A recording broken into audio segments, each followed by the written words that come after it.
The Minnesota House is looking to be tied with 67 Republicans and 67 Democrats. There's a recount tomorrow in one St. Cloud district and another in a Shakopee district wrapped up late last week. But because it's so close for that Shakopee seat and there's some looming questions about outstanding ballots, the race could end up in court. I spoke with House Republican leader Lisa Demuth this morning about a potential power sharing agreement in the chamber. Take a listen.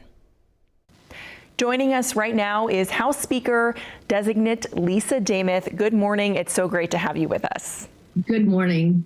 So let's first talk about how the negotiations are going with DFL House Speaker Designate Melissa Hortman. Of course, there is two speaker designates we're talking about here to clarify for viewers because the legal analysis or thinking is that there cannot be two speakers at the same time. So talk a little bit about what you're discussing in terms of a power sharing agreement. It sounds like each committee will be co-chaired by Republicans and Democrats, but what other sorts of things are you walking through at this point? It will be an equal power share in the House of Representatives. The fact that we have a 67-67 tie, voters in Minnesota have said we want equal representation in the House of Representatives. So Speaker-designate Hortman and I have had some conversations. As was made public, the breakdown of our committees, we'll have 25 committees, and those will be equally co-chaired. Democrat, Republican will each have a gavel, and then that will alternate at an equal basis.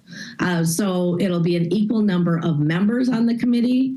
We were able to identify the number of staff that each caucus will have. So I would say that the conversations and the decisions going forward to this point have been very fair, very equal. And we built a good working relationship over the last 2 years that'll bring us to a point of working on the basics, the framework together quite well.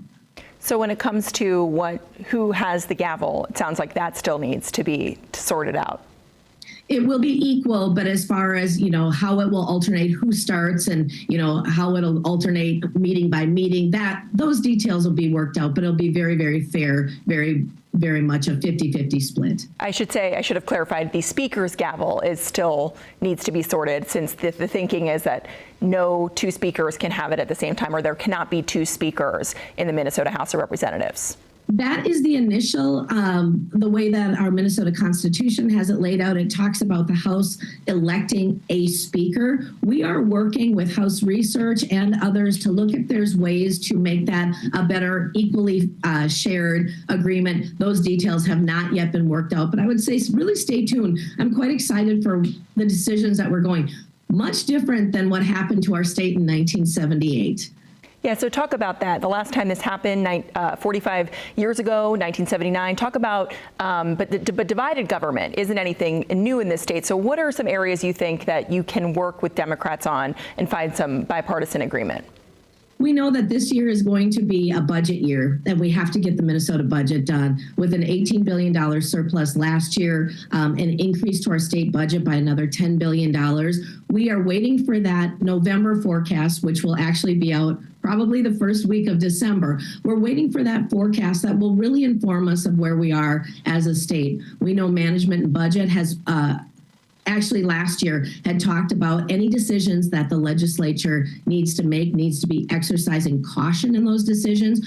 Those are the framework and the ideas that we have to go into this budget cycle with until the full details come. But we know we have a spending problem here in the state of Minnesota, not a revenue problem. Taxes are high. This is our opportunity to come together, peel things back, and do the basics of what is needed in the state instead of the extras that are putting pressure on family budgets. Really quickly, Leader Demuth, just want to ask you about that recount 54A.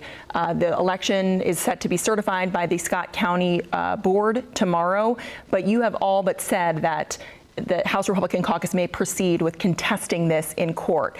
Do you intend to explore, as you said, every legal option available, and would you want to go to court and seek a new election in this district because of those ballots in question?